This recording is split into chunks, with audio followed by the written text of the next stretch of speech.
Hello, and welcome to lesson 1-3. It's called Take a Guess, which means that we are going to be working on estimating problems, reading through story problems, pulling out the important pieces, and making educated guesses, and then also working a little bit with inequality symbols. So if we jump down into page 40, into the class section, it's important that you kind of think about Palia's four-step procedure for solving problems. So step one is to understand the problem. The best way to start any problem is to write down relevant information as you read it, especially with longer word problems. Step two says devise a plan to solve the problem. Good planning is the key to any successful operation. This is where problem solving is at least as much as art as science. There are many ways to solve problems. And then carry out your plan to solve the problem. There's no point in making a plan if you don't carefully execute it. If your original plan doesn't work, don't settle for failure and give up. Try a different strategy. Be persistent. And then checking your answers. In any problem-solving situation, you should think about whether or not your answer is reasonable. In many cases, you'll be able to use math to check your answer and see if it's actually correct. Even if you can check an answer before you start solving a problem, to make an estimate to decide whether your answer is reasonable, it is a valuable skill. So the first questions we're going to look at are looking at this number line. This is a number line of medical science and how it has progressed. And it starts on the far left at the year 1500. And then at the year 1600, the microscope was invented, all the way through when skin cells are used to grow stem cells. And that is just past the year 2000. So question 3 says, estimate the year that the microscope was invented and describe how you got your answer. So I'm going to look for microscope invented, and there it is on the left where my mouse is, and it says, what was the year it was invented? So I can see that microscope is close to 1600, but it's to the left, and I have to decide if to the left means the year is getting bigger or smaller. And I can see that 1500 is to the left of 1600, so it must be getting smaller to the left. Number lines usually go smaller to the left and larger to the right. Then I can also see that there is a dash between 1500 and 1600 that is about halfway. So that means the dash in between must be, if these are 1500 to 1600 is 100 apart, this 100 must be halfway between. So 100 divided by 2 would be 50. So each of these dashes are 50. Then I'm going to try to estimate to break down between 1550 and 1600. And I would guess that the space between the microscope being invented and 1600 is about 10 years. So if this is 1550, I'm guessing it's about the year 1590. So for question number 3, my guess is an estimate of the year 1590. Question number 4 says, estimate the year that germs were identified as the cause of disease and describe how you got your answer. So germs identified as cause of disease is where I'm circling with my mouse. It is between the year 1800 and 1900. And it's actually just to the right of the dash in the middle between them, which would be 1850. And it's just to the right of there. And I would say it's about twice the distance that the microscope invented was from 1600. So I would say maybe about 20 years. So I'm going to approximate between 1860 and 1870. So I'm going to say 1860. 1865.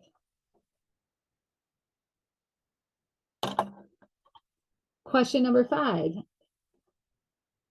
says, which happened first, the first test tube baby or the first heart transplant? So let's find them both. The first test tube baby happened right here. And then we have the first heart transplant, which is to the left of that.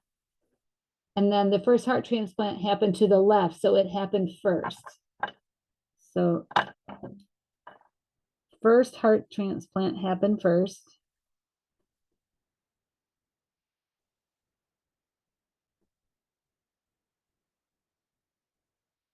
It happened before the test tube baby. The first heart transplant looks like it is to the left of 2000, but it's to the right of where 1950 would be. And it looks almost in between. I would say that first test tube baby is probably right in between. So between 1950 and 2000 would be 1975. So I'm going to guess the first test tube baby is at 1975. And the first heart transplant is maybe about 1965. Again, we're estimating.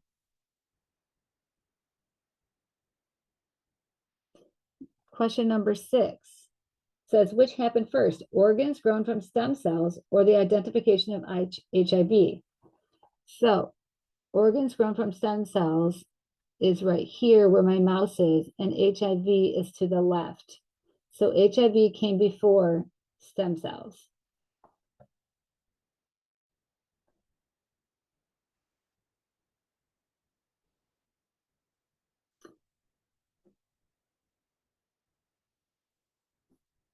So let's look at one HIV. So HIV and organs grown from stem cells. HIV is to the left of 2000, but it's to the right of the first test tube baby. So I believe it's after 1975, which is the first test tube baby, was my guess, and before 2000. So I'm going to guess 1980 or 1985.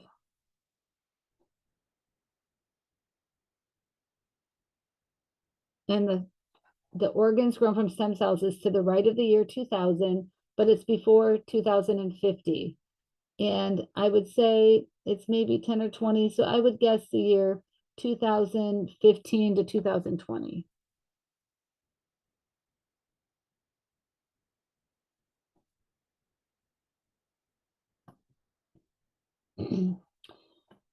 So that is estimating on a number line. Next, we're going to talk about how do we compare numbers and what is greater than or less than. This table here on page 41 in your workbook goes over what words in a verbal description and how they match up with symbols and how they relate to each other on a number line. So 10 and 20 divided by 2 are equal. They both equal 10. So we're going to use the equal sign. When we're approximating or guessing, we're going to use an approximately, and that's going to be this symbol here called an approximation. The next one is a not equal to sign. The fourth one down says 10 is less than 12, and it's pointing at the smaller value. 10 is less than 12.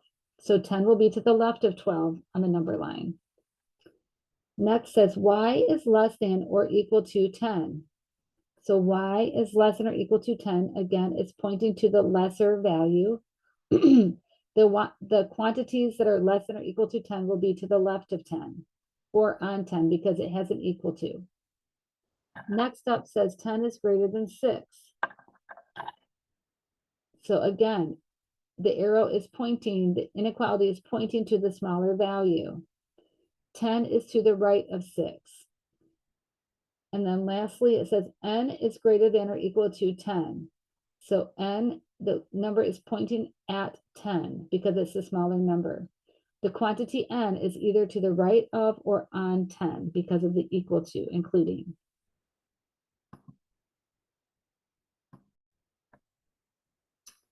Okay, so let's look at number 7. I do want to show you my answers to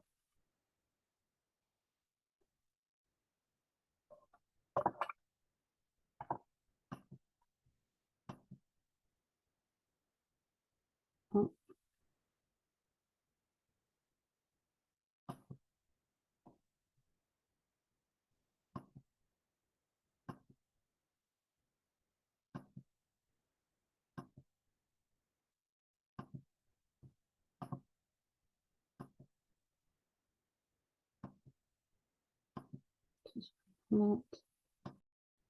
Okay, so just so you can see, these were the answers that I had written down for 3, 4, 5, and 6.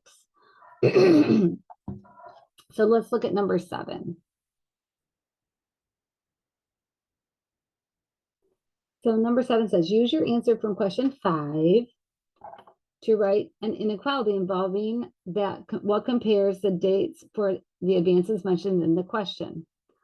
So we are going to write for number 5, we're going to write the heart transplant is less than the test tube baby.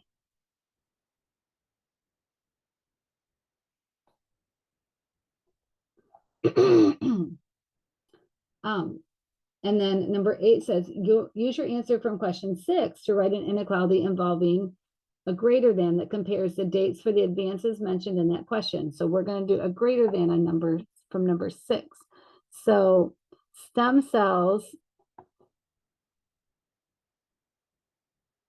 were greater than the discovery of HIV.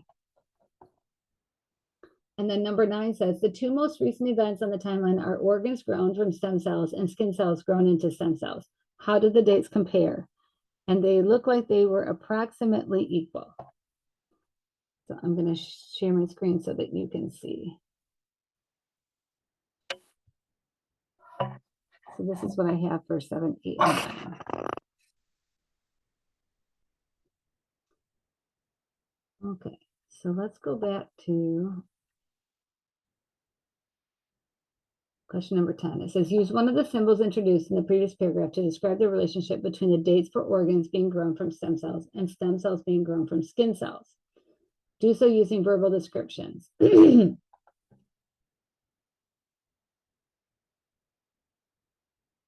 So the organs being grown from stem cells are approximately equal to the timeline of the skin cells used to grow stem cells. Okay, let's move on. Next up, we're going to practice reading the cost of homeowners insurance table. It looks like they're comparing the cost per month of a homeowner's insurance in 5 different states: Arizona, California, Florida, Hawaii, and Texas. So for question 11, it says to estimate the monthly cost of homeowners insurance in California.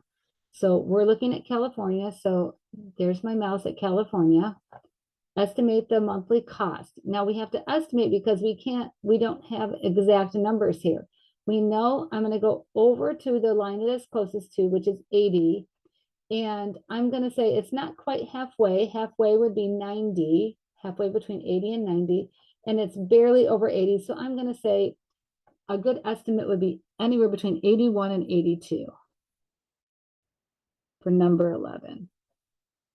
Number 12 says, do you think your estimate may be too high or too low? I'm guessing my estimate may be too low because it's hard to tell, but that's my guess, maybe too low. I know it's not too high because it's just over 80. Number 13 says, using your answers from 11 and 12, write an inequality using greater than or equal to or less than or equal to that describes the cost of homeowners insurance in California. Use letter C to represent the cost. So this is what I have for 11 and 12. And so for 13, I'm going to say the cost is going to be greater than or equal to 80. I'm going to write it the other way. I'm going to say the cost is going to be greater than or equal to 80, but I'm fairly sure it's less than and equal to 85. I'm fairly sure it's in between those two values.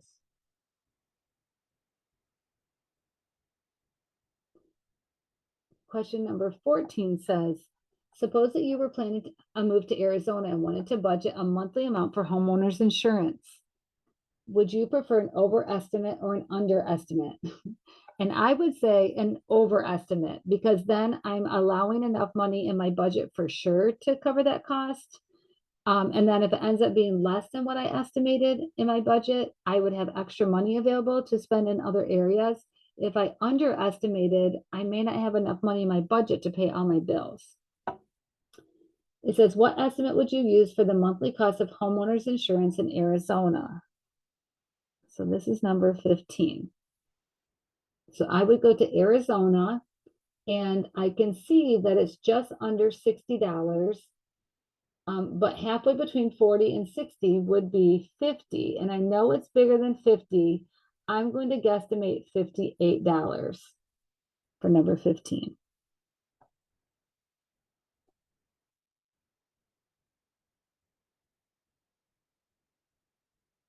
And I'm going to show so everybody can see my answer. So I guessed between $80 and $85 for 13. And then I'm guessing about $58 for number 15.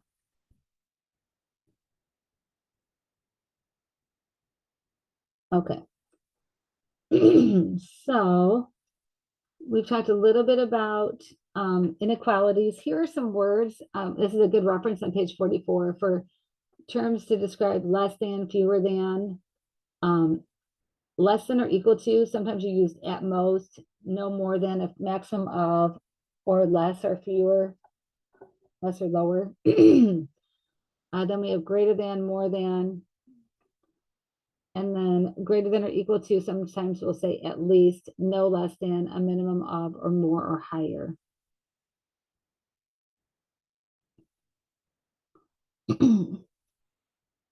Okay.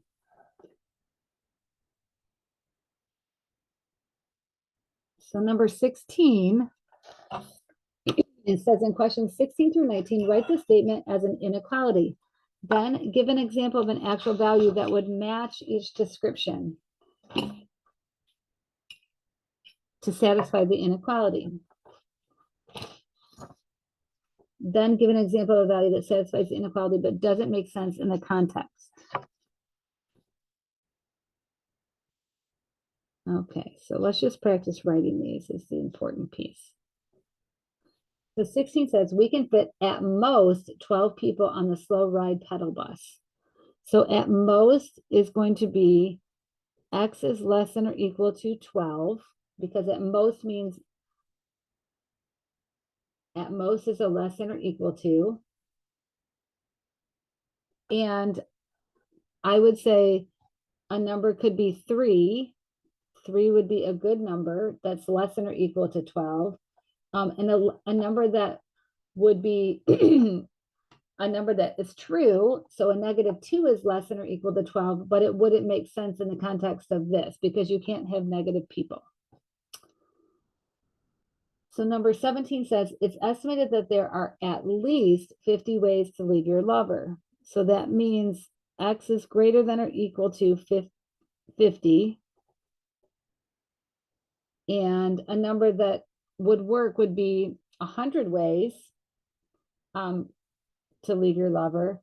And a number that would work that's like 1,000 but wouldn't really make sense would be like a number of 1,000 ways. Okay, number 18 says I get a text alert from my bank if the balance is in my checking account drops below $100. So below would be less than 100. So $10 is less than 100. And again, negative would not be good if they were talking about banking. Number 19 says any amendment to the U.S. Constitution will only be enacted if more than 37 states vote to accept it. So that would be X is greater than 37. And if you had X equal to 42, you could have that would be greater than 37, but you couldn't have more than 50 because we don't have more than 50 states. So I'm going to show you my paper so you can see what I wrote. So here were my answers for at most 12, at least 50, less than, fewer than $100, and greater than 37.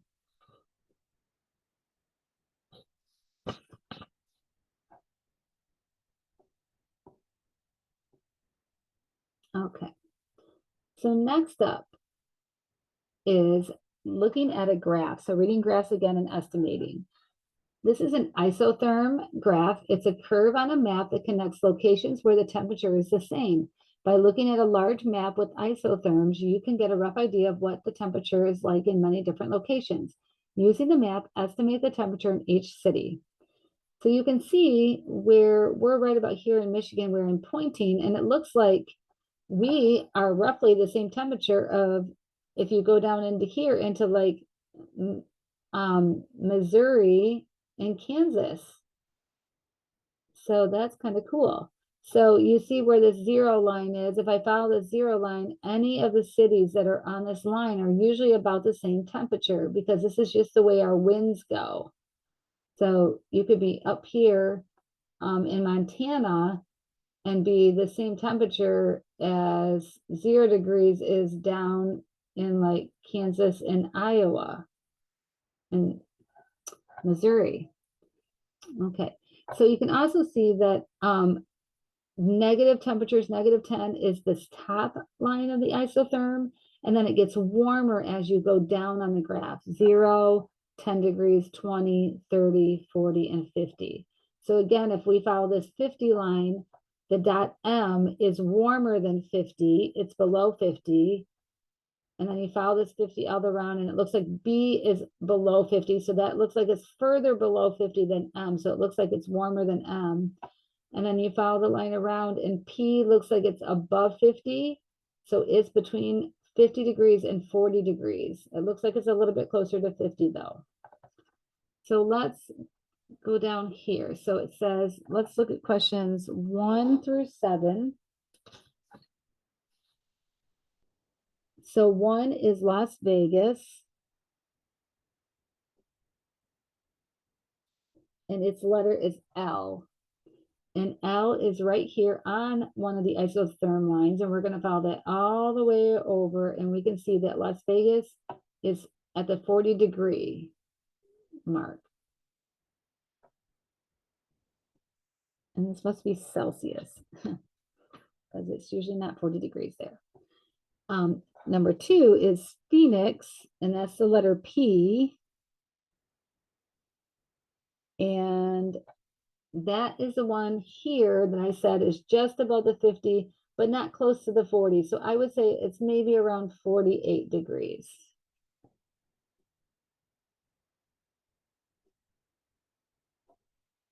Number 3 is Dallas. So we're looking for the D.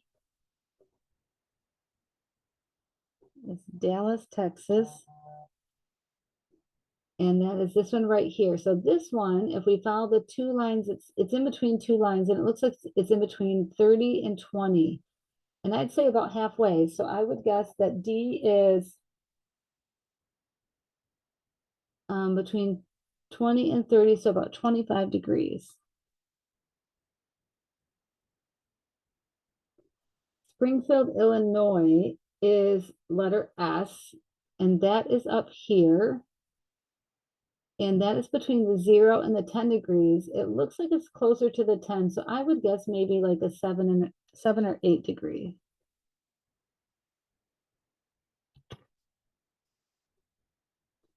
Number 5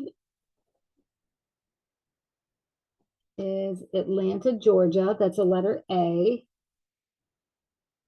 And there is the letter A right here. It is between the 30-degree line and the 40. It's definitely closer to the 30. Halfway between would be 35 degrees. So I would say it's more like a 32 or 33 degrees. Again, we're just estimating. Number 6 is Miami, Florida. And that is an M. And that's down at the bottom there that we already mentioned it. Let's go and follow that again. The M right here, we said it was below the 50, and it's getting warmer as you go down. So I would guess it's maybe 51 or 52.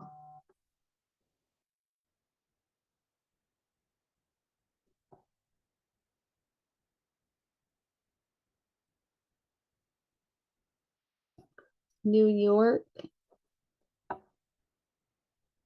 is number 7. And I'll show you my paper when we're all done so you can look and see what I wrote down. New York is N, and that is up here. And it's very close to the 0 degree, but it's colder than 0 because remember, when we go up, we're getting colder. And so I would say maybe a -1 or a -2.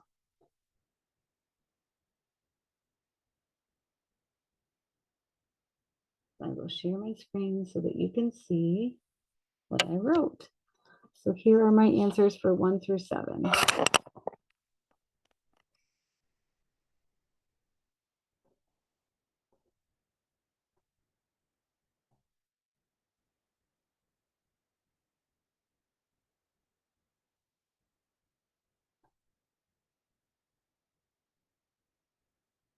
Okay. And that concludes all that I have for you for lesson 1-3. Have a great night, and we'll catch you back for another lesson.